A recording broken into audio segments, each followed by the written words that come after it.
How's it going, everybody? ChaoticMeatball here, and welcome back to the channel. So, it's time for the next legendary on this reverse national dex order list thing, and that's Jirachi.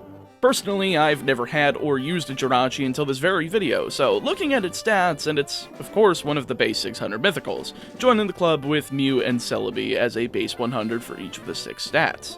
Easy enough to work with, but let's look at that moveset. Jeez, starting with Wish, Confusion, and Rest? Well, I guess the beginning of the game is going to be free, especially with Brock, since the Steel type resists everything he has. And that also goes to the entirety of the game up until Brock, but we'll get to that shortly.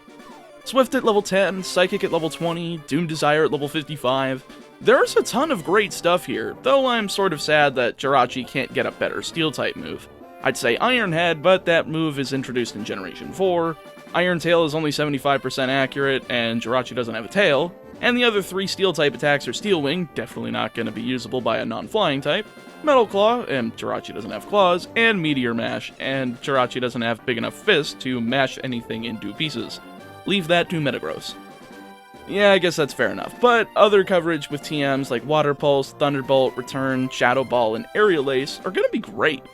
Anyway, before we get into the battles, make sure to subscribe to the channel. It helps out, and only 25% of my viewers are subscribed, so let's try to make that 33% subscribed by the end of November. So, of course, because Jirachi's a Steel type, it would be way too easy for me to take down anything, actually. I have super effective attacks for all 3 of the starters, so I took the most defensive in Squirtle, taking it down in 3 confusions before winning. Now you may be wondering why I chose Squirtle instead of Charizard. We'll get to that. Everything between now and Brock is super easy to take down, since the Viridian Forest has both Weedle, a Pokemon that can't hurt me since it only has Poison-type moves, and Caterpie, using a non-stab, not very effective move. Even the junior trainer in the gym can't do anything since he doesn't have a Ground-type move on either Geodude or Sandshrew. So I got to Brock at level 9, not a problem now. He leads with Geodude, an easy 3-shot with Confusion, and I managed to confuse it on the first attack, so he only got a single defense curl off before I KO'd, leading to Onix. Shockingly, Lightning struck twice, pun entirely intended, as I confused Onix on my first confusion, but Jirachi got hit with a critical Rock Tomb for a grand total of 5 damage. Yeah, 2 more confusions took it out. Bye-bye, Onix. I got to level 10 in the battle, so I got Swift, and that makes the path through Route 3 and Mount Moon very easy, especially with the Pokemon Center in between. I also made sure to fight only required trainers at this point, while also catching a Spearow on Route 3 for that Farfetch'd trade later on in the run. Great stuff, actually. I literally encountered that Spearow in my first encounter while also avoiding the Jigglypuff trainer. Mount Moon's also easy enough to get through since there's legitimately only 2 required trainers before I got to Route 4 in Cerulean City. And by the end of it, Jirachi's only level 14, so I wanted to take on Routes 24 and 25, so that I could get a good enough level difference for Misty, so I went for Rival 2 first. He leads with Pidgeotto, so he just went for a few sand attacks, allowing me to take it down in a Confusion and 2 Swifts, leading to Squirtle. I figured Swift was the only good choice due to those accuracy deprivation moves, so I just went for Wish and fired off a few Swifts to make sure I stayed at high health and take down Squirtle with no problems, leading to Rattata. It's a 2-shot with Swift, only getting a Tail Whip and Quick Attack before going down and leading to the Meat Shield Abra, who goes down to a single Swift. Good stuff. I didn't expect it to be that easy with a level 14 Jirachi, but Wish really does help out at this low level. By the end of the route, Jirachi was level 20, so I felt like that was enough for me to take down Misty after grabbing that SS ticket. I fought both of her trainers as well, just to get shy of level 21. I could have afforded to skip them, but I figured it wouldn't matter either way. She leads with Staryu, which I outsped and took down with a single Psychic, leveling up and getting to Starmie. I got confused by Starmie's Water Pulse, so I guess it's fair game as I nailed a Psychic and got off a Wish as I snapped out. Nothing too bad. But the Water Pulse after snapping out confused me for a second time. I guess this really is fair game since I confused both of Brock's Pokemon, but with the help of Wish and a very close game, I managed to KO with 2 more Psychics, winning the battle and the Cascade Badge. Well, there's actually not too many required trainers between Misty and Rival 3 over here on the SSN, so I arrived at level 22 before facing off against him once again. He leads with Pidgeotto, so I went for Psychic, nearly one-shotting and finishing him off with Confusion, leading to Wartortle. Psychic's a critical one-shot on him, which was a bit of a shock, didn't see that crit coming, but I will take it for sure, leading to Raticate. It's also a one-shot with Psychic, and Kadabra's a one-shot with Swift. Not gonna lie, I didn't see Jirachi doing that well, and now I kinda see that he can probably get to the end almost in a half hour faster than Deoxys, just from the last time I saved and where I am now. There's no way I don't clear this in more than around 3 hours 45 minutes. I went to Surge's gym straight after, since I had already grabbed both Farfetch'd and the bike voucher before the SSN, taking on Surge at level 23. He leads with Voltorb, a one-shot with Psychic, as is Pikachu, leaving just Raichu. We're on equal footing in terms of levels, but 2 Psychics are more than enough to take him down, only taking a Thunder Wave and Shockwave before winning in quick fashion. Man, I'm loving how easily I can get through these battles, and especially how fast I can get through Route 9 and Rock Tunnel at this point. It's almost like muscle memory at this point, and yeah, I guess after almost 20 runs of this game in such a short time, it's definitely easy enough to remember how to do such simple things, but it's a decently designed dungeon that is made for both new players that need flash, or just walk around aimlessly, or for experienced players that just know where to go.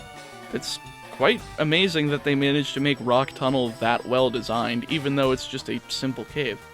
Anyway, back to the challenge itself. Once I arrived in Lavender Town, I went straight south to Route 12 to grab Return, since I know it's going to be super useful once Swift just won't cut it anymore.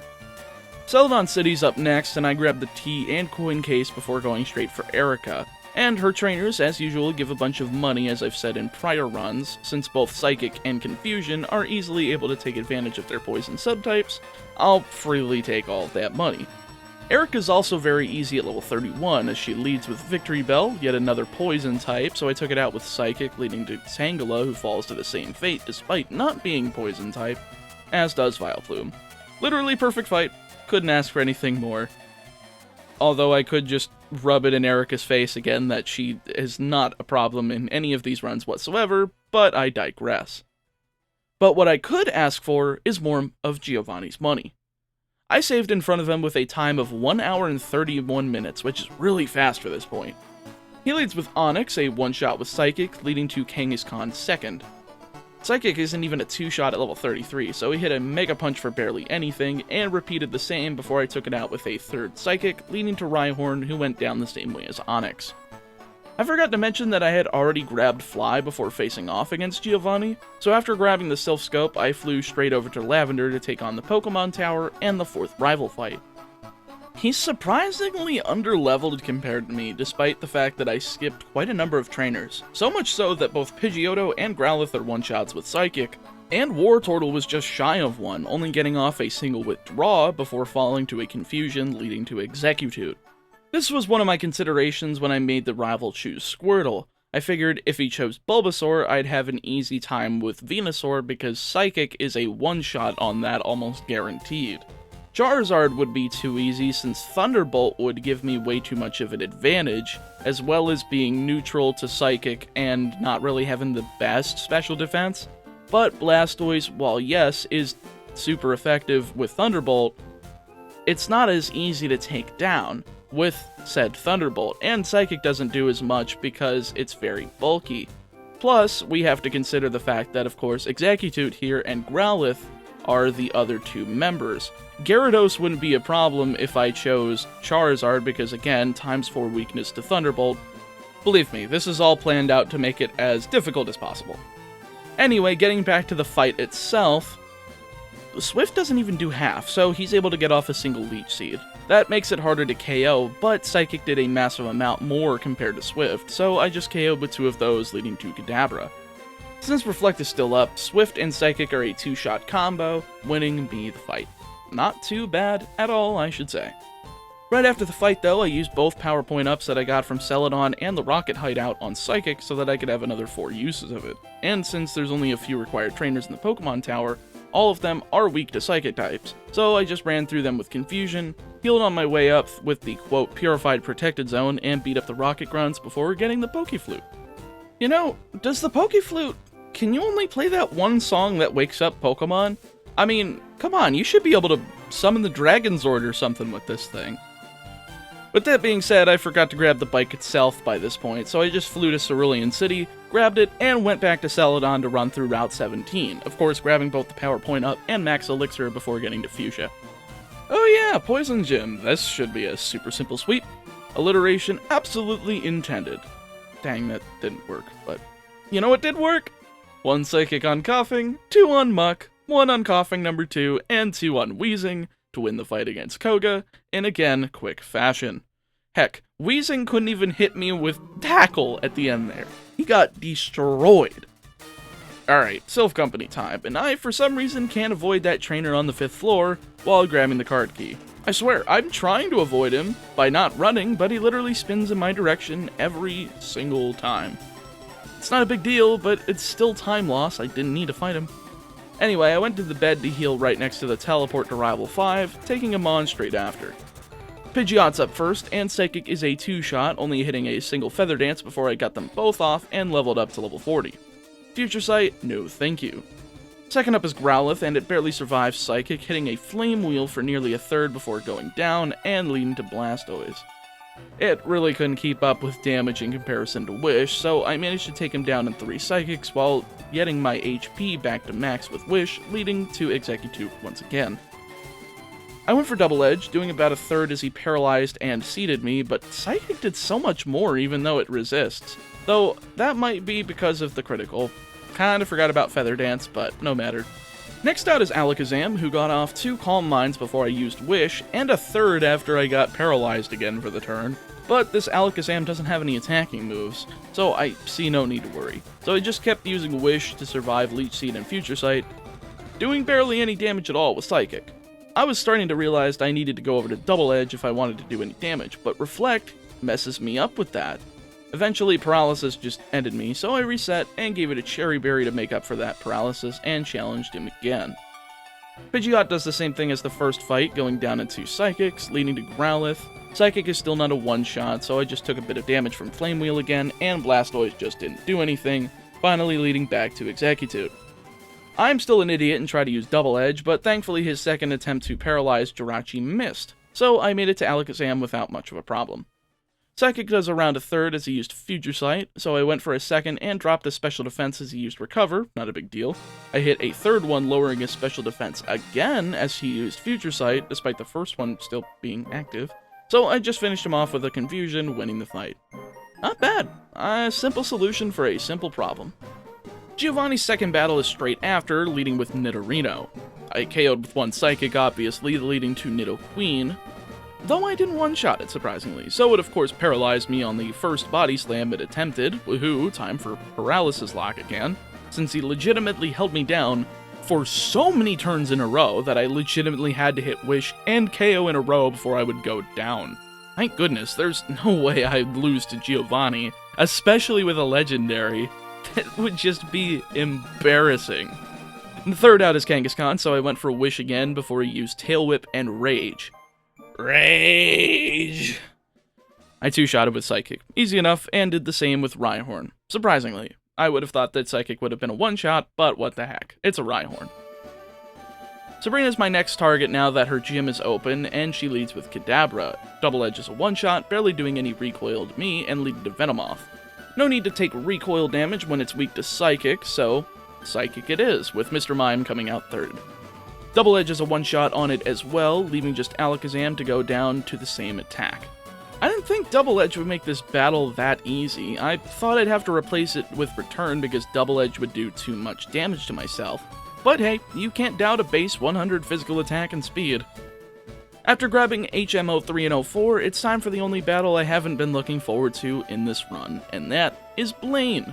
His fire types might be able to do quite a bit of damage, especially with Fire Blast, and could potentially one-shot Jirachi if I don't one-shot them myself, especially with Rapidash and Arcanine. So I just fought a few trainers on my way through the Pokemon Mansion, and all of the trainers in the gym itself, getting Jirachi to level 44 before fighting him. I still have Wish, so if Fire Blast doesn't do too much, I should be able to get through him easily. He leads with Growlithe, a one-shot with Psychic, good, 1 out of 4 down. Same with Ponyta, though is a critical hit, so 2 out of 4. Rapidash, though, is a 2-shot, nailing a Fire Blast for a wee bit over half, leading to Arcanine at level 45. Sadly, Psychic did not even do half, so Fire Blast KOs, and I reset. My first solution here is to give Jirachi a Citrus Berry and see what we can do.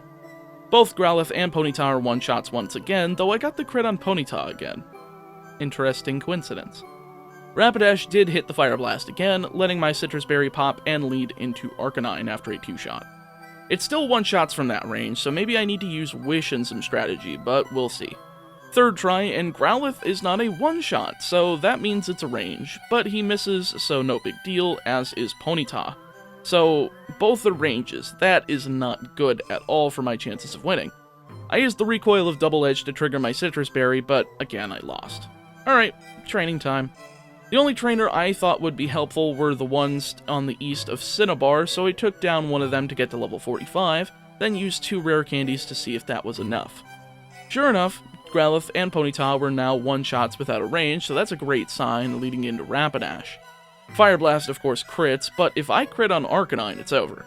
I get the special defense drop actually, and he misses, so I hit one more and win. I didn't think that was going to happen. I thought it was going to be a crit or nothing, but I will take that too.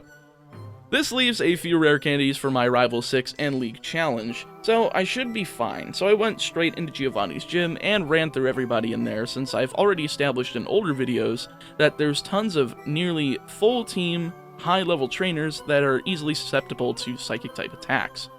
With that, I got to level 50 and learned Doom Desire. Anyway, time for the third and last Giovanni battle for the run. Rhyhorn number 1 is out first, and it's a one-shot with Psychic. Great start. Nidoqueen second, and Psychic also one-shots. Alright, awesome. Level 51, and Nidoking is also a one-shot. Rhyhorn number 2 goes down just as well, leaving just Dugtrio to fall to the same fate due to bad defense. Well, I didn't think I'd get through that battle damage list, but I will absolutely take that. Time for the final stretch. So, I made it to Rival 6 in less than 3 hours. I can see that 3.5 hour mark coming soon, but we'll see. Depends on how well I do in the next few battles. The first attempt against Rival 6 goes extremely well actually, as I don't take any damage on either Pidgeot or Growlithe, though Feather Dance does mess me up a little bit when it comes to Double Edge, but it's not really that big of a deal. I also noticed that Doom Desire wasn't that helpful. It works like Future Sight, which is already a bad sign, but it's also relatively inaccurate at an 85% chance, though it is a 120 power move, so that is quite a hefty sum. But I took out Blastoise with a mix of that, Psychic, and Wish to keep my health up high enough for his fourth Pokemon, Rhyhorn, who goes down the same way as Giovanni's did earlier, with Exeggcute being his follow-up. Of course, I got paralyzed after the lightest Double Edge this side of Kanto, so that's very frustrating. So I just went over to Psychic for massive damage, getting hit with a Solar Beam before finishing him off with Double Edge and leaving just Alakazam. I set up Doom Desire at the beginning to make sure it was a target for Disable, following up with Psychic as he did exactly that, so we traded Psychics next turn, but Doom Desire comes into effect and Alakazam goes down, winning me the fight. Well then, I guess Doom Desire could be good potentially for avoiding healing items in the league, or just finishing battles.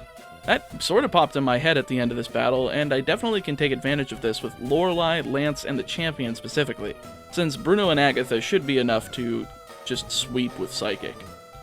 Victory Road is full of high-level dense teams just like Giovanni's gym, so I figured it would be wise to go ahead and rip through all of them on my way to the league, since getting those levels is important if I'm going to be able to survive.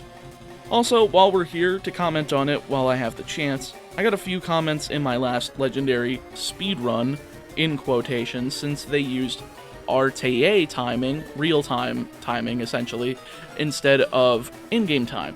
Yes, I know, that was the old way of running Pokemon. I know that it has been changed within a couple years ago. But I know this whole thing because I've speedrunned Power Rangers games, Mega Man X, Super Mario 64, and the Pokemon trading card game online. I know how these things work, but the target of these videos is to make a decently accurate leaderboard that could be accurate regardless of luck when it comes to individual values, and on a relatively rushed casual playthrough. I don't know the strategies of using the bite correctly without bonking. I can't use items in battle, as I've said in just about every other challenge I've done so far in this channel, so these are on the border of casual and speedrun. Not quite one, but not quite the other. Anyway, with that little comment out of the way, let's rip into some league members.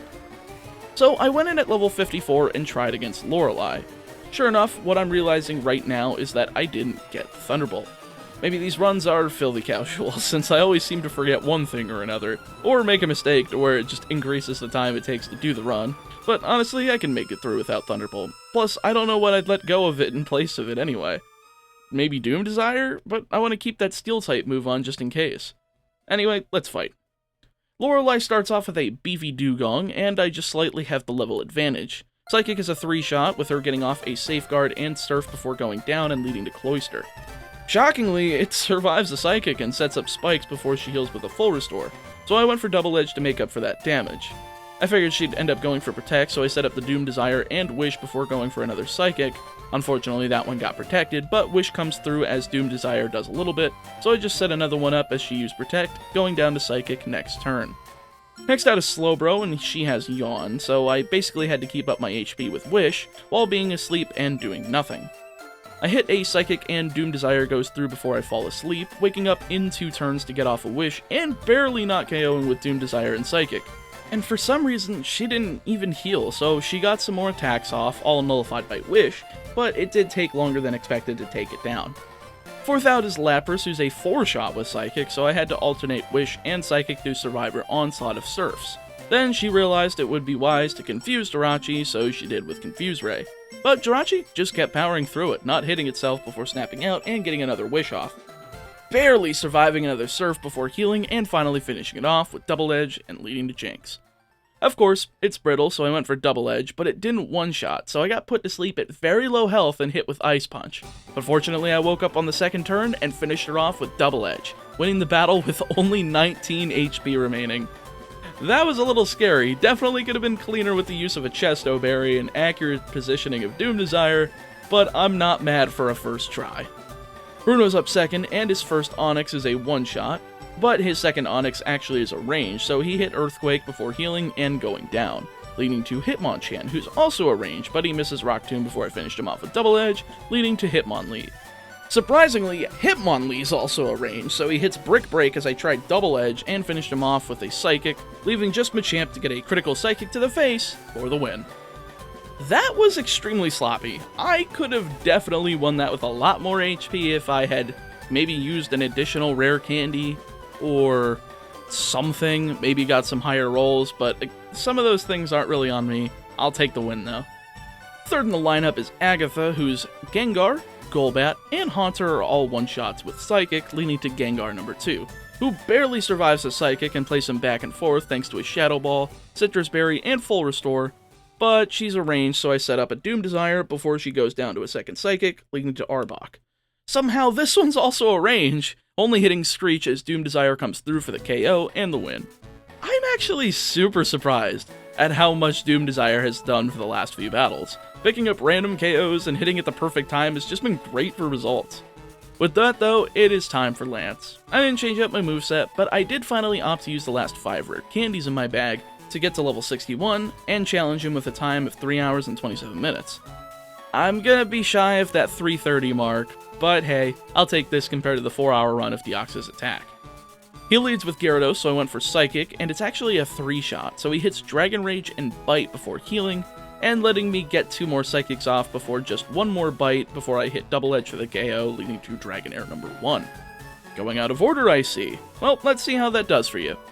He paralyzes me as I went for Psychic, so I just went for Wish as he used Safeguard and Outrage. And of course, I'm paralyzed for the turn, but Outrage doesn't do much in the first place since Steel resists Dragon, so I finished it next turn with a Double Edge, leading to Dragonair number 2. It's more of the same with Outrage, but this one manages to confuse itself but due to fatigue, hitting itself once before hitting a Dragon Rage, and getting a Psychic critical to the face and going down and leading to Dragonite. Outrage from this thing actually does barely more than the Dragonair, so I can't even say that it was a struggle with this thing. Wish came through multiple times throughout the battle though, since I just kept getting paralyzed and I couldn't move, and since it was a 4-shot. He would have been more if he healed, but he didn't, so thank goodness, or I would have been out of Psychics for Aerodactyl. I finished him off after using Doom Desire, Wish, and oh, that's just fatigue damage, heck yeah. Last out is Aerodactyl, and it doesn't really have anything to touch me with that's significant enough, even with paralysis already inflicted, so after taking a Doom Desire upon coming in, I just set up another one and hit a Psychic before it followed through for the KO and the win. Dang man, Doom Desire picking up 2 wins in a row? Can't say I've done that before. I've thought Future Sight and this move for trash before, but now I'm pleased with the results. With that victory though, it's time for the champion, and this fight was the only one I actually didn't win on my first attempt, as I did with the prior 4 fights. Yeah, I'm just gonna be straight up with you that Jirachi was an absolute beast throughout this run, and the only thing stopping me in this league was Arcanine. Flamethrower does a ton of damage, and I can KO it with only a special defense drop on the first psychic, essentially the same thing I had to do for Blaine. Of course, the first attempt of the fight, I end up getting that, but I just couldn't deal with, of all things, a rain-boosted Hydro Pump from over half HP. Honestly, didn't see that coming, but now that makes Arcanine the main threat, and once that's over with, I just need to heal with Wish before Blastoise ends up coming out. This happens within 10 attempts, so that was pretty good. First up is Pidgeot, a 2-shot with Psychic, only hitting a Feather Dance before Rhydon comes out, misses a Scary Face, and gets hit with a 2-shot Psychic for his troubles. Third out is Arcanine, who I hit with 2 Psychics, getting that special defense drop and taking it down, leading to Blastoise. I made sure to use Wish as it came out, hitting a Psychic before he used Rain Dance, but Wish put me over what I needed to survive a boosted Hydro Pump, so I just used another Psychic, getting a crit and not even having to take it, leading to Alakazam. Psychic does barely nothing as I went for it again after Reflect was set up, but of course, since I can't do any substantial damage, he goes for Recover, a damning move for me since that takes my power points away, but I have 16 power points on Psychic, so that shouldn't be that big of a deal. Eventually, he uses another Recover on the turn that Reflect goes away, so I went for Double Edge, but thanks to 3 attack drops, it doesn't do a whole ton. So I just basically threw everything I had at it, hoping for a good Doom Desire placement and special defense drops from Psychic. This process went on for a few minutes. Seriously, this must have been around 2 or 3 minutes of just back and forth of attempting Doom Desire, since I only had 5 power points on that. Getting special defense drops, using Double Edge's Reflect went down, getting super close a few times, but never pulling out the KO until a random critical Double Edge came through and led to Exeggutor, his last Pokemon. This thing, as you guys know, loves status and Light Screen. Unfortunately, the only 2 attacks it has is Egg Bomb, a fairly inaccurate move, and Giga Drain, which isn't going to do much to a Steel type. So, yeah, I'm pretty good, especially since Wish has plenty of power points left. I can keep running into it with Double Edge and Doom Desire, and going to sleep a few times as Wish heals me, whittling my way to a victory thanks to it. Never mind. Hold up, let me get through his full restores real quick. Yep, just a little bit more.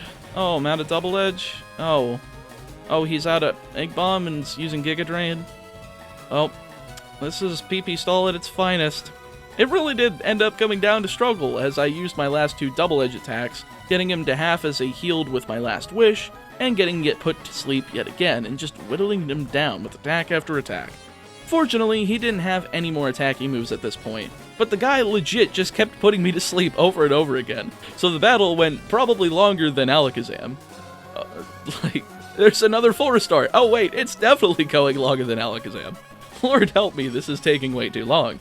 Eventually, it came down to Exeggutor spamming Light Screen, since he has nothing left to use, allowing me to KO with struggle with around half health remaining, winning the battle and the championship. I think that was the first time a FireRed LeafGreen challenge that I've struggled my way into the championship. But hey, a time of 3 hours and 49 minutes and at level 62, a little higher than I expected thanks to that stupid friggin' champion battle. But I'll take it, it's at least faster than Deoxys. Also, I didn't see that much of a demand for round 2 in these videos, so I figured I'm just gonna leave them out. It's a pain to have to edit the save file to mark 60 Pokemon as caught anyway, and get through the stupid rocket thing on 5 Island. I hate it, I don't like it. So, we're just not gonna do it. Next time though, we're going to be doing the Sunkern run for the mainline 386 challenge. Then of course, another legendary and a POC afterwards. Who will it be? Find out at the end of Monday's video. Hey guys, thank you so much for watching the video, and make sure to hit that subscribe button so we can get the subscribed viewership up to 33% by the end of the month. And while you're at it, I really appreciate it if you hit that like button and turn on notifications so that you'll be shown when these videos are going live and when premieres are going down, since I really do enjoy watching the run together. Anyway, thank you so much for watching, stay safe, stay healthy, and I'll see you next time.